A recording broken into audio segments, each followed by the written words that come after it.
Welcome to Get to Know the Speakers of Digital Confex. Today we have with us Dr. Ashish Chandra, Global Head of AI and Gen AI Leader at KPMG. So he will be joining as a distinguished speaker on the topic AI in Marketing Focus session during the third wave present 7 DMAT Confex taking place at Hyatt Place, Kuala Lumpur, Malaysia on 25th April. So hi Dr. Ashish, welcome to the chat show. Thank you so much, Ayush, and thanks to the Digital Conflicts team. Glad to be here and glad to connect you guys before this session starts off and kicks off in Kuala Lumpur. Thanks for getting me here. Yeah, it's our pleasure to have you in our conference, Ashish. So please give us a brief introduction of yourself and your field of expertise for our audience.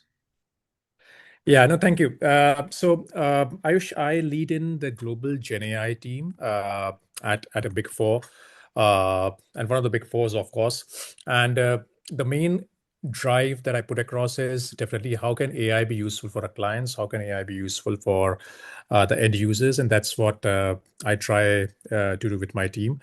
Now, one of the things that I also explore is how can AI be brought into a real world? What can actually be produced and framed in as per the AI, which is going to be useful and which has not been tried ever, at least in the industry perspective. And of course, in the horizontals, natural resources can be one of them. BFSI has been my expertise, I think, for a long time. So I look into that aspect as well. And of course, pharmaceuticals, sports, healthcare, all these things definitely I look into, and all these domains are sectors are pretty much exciting right now, where AI is being utilized and AI is being used across. So that's what I touch in. Now, one of the personal interests that I have is just to make sure that agents have been quite a lot used in the discussions whenever it comes to AI.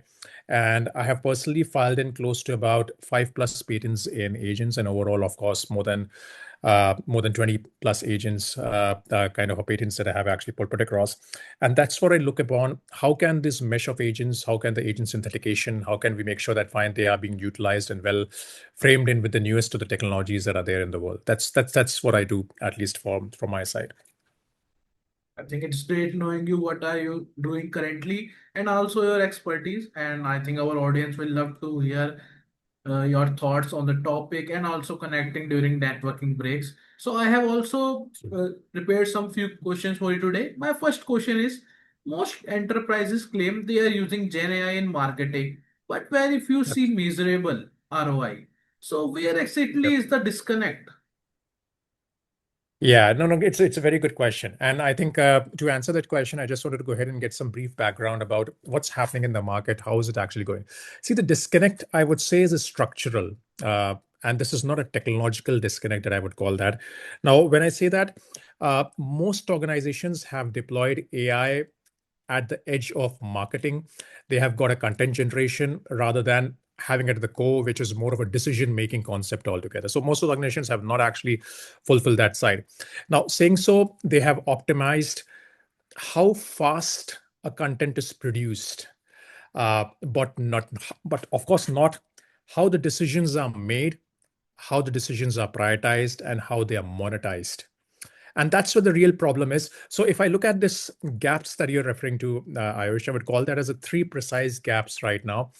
Number one gap that I would say that there is no decision intelligence layer around that, which means the AI generates the options, but there is no system deciding what to deploy, when to deploy, and for whom based on the revenue impact it has to be deployed. That's the number one part that I would say. Number two that I would say is there is no orchestration across the funnel that we have. Now, when I say that, it is about the marketing remains fragmented right now, especially for the AI perspective that you have the campaigns, the channels, the tools where AI is required, and the end-to-end conclusion has been there across the acquisition, conversion, and of course the final point, which is more of a retention side of it, right? So that's how it's been kept in. Then finally that I would say that the linkage aspect of that, right, which is there is no linkage to the revenue systems that we have been putting across on AI overall, which means if AI is not directly converted to CRM or maybe CDP or pricing, or maybe let's say for the sales system that we have, right? It cannot influence the outcomes, which means the outputs that we have. So I would rather call it as a bottom line. Enterprises are measuring AI on productivity matrix, while ROI is comes from a decision quality. They come in from a revenue lift overall. And this is where the AI moves from a content layer to a decision layer, I would call it. And that's where ROI remains invisible altogether. So that's, I know I've given a little bit longer answer to that because it's a very good question. And I think, yeah, that's how I will summarize it. I think great take from your side and the points you shared, like that should everyone follow, I should say. So my next question is, what happens when marketing moves from campaign to autonomous AI-driven systems that continuously learn and act? Yeah. So no, good. So see if you look at it, right, it's from the market perspective. This is primarily happening, especially when the marketing stops being a function, right?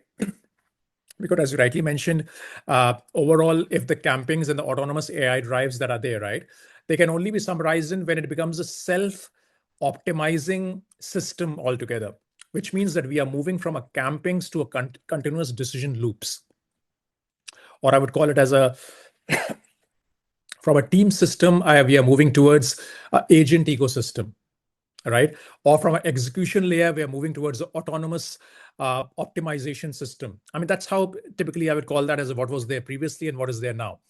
Now, in this model, the AI agents don't wait for briefs. They continuously analyze the signals.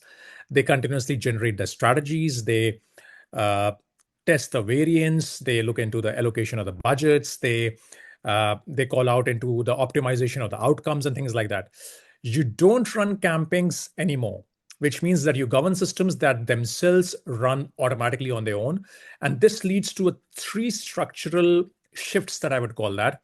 And the number one shift that I would say is a self-optimizing funnel, where every stage, awareness to conversion part of it is dynamically adjusted into real time. Second point that I would call it out very clearly, and which I have seen that in my previous organizations and the way my experience has been around, the real time personalization at a decision level. Now, not just the content prioritization, it offers, of course, the offers that are there, the pricing that is there, the timing that is there, or maybe a channel selection that is there, right? So that can be a quite a useful one for us. Marketing, and the third point that I would say is marketing as an always on system should be there. It should not be intermittent, goes off, comes on. No, it should not be that way. Marketing as an always on system, which means there's no start and a stop, just continuous learning loops, improving the performance. That's how it should be around. Now, this is where the agentic AI fundamentally changes the game. It introduces the autonomy, what is called a systems act. It introduces the memory, uh, systems law. It introduces the coordination, which is more of a systems collaboration and all that. So the question is no longer how do we run better campings? It is more about how do we design and govern the autonomous marketing systems. And this is what the near future is going to be all about in the marketing, right? The winners won't have those who execute faster. The winners will be all those who build systems that improve themselves automatically on their own. So yeah, I mean, I know I've talked a lot, but yeah, that's how I would frame it as, and this is how the future systems of the marketing will be like. Yeah. I think quite interesting, and I think our audience will love to hear more about on this. So I have also prepared some rapid fire questions. My first question is one app or tool you can't live without at work.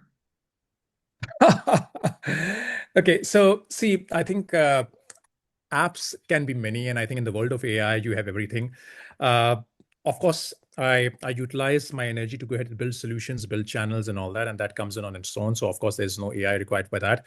But yes, I keep myself up and running, especially on my personal side. I would say that in terms of my health tracker, in terms of my hydration content, in terms of making sure that I jog well and all that. So I think I have kept a time tracker machine for myself, which is there on my iPhone, and I think I use that quite often. That helps me a lot. Of course, I have put some bit of an AI on that as well. That let me know within this time to this time, like 3 to 5. I think I need to be keeping myself well hydrated after the lunch. How do I make sure that happens? So of course that also measures that accordingly, and I have put some of my own codes on that. So I think yes, that's the app that I use quite a lot. Okay. So if you weren't in your current role, what career you would have chosen? Wow. Okay. So I would have chosen an AI-based agriculturist overall Okay. because agro is the one that I am very fascinated with.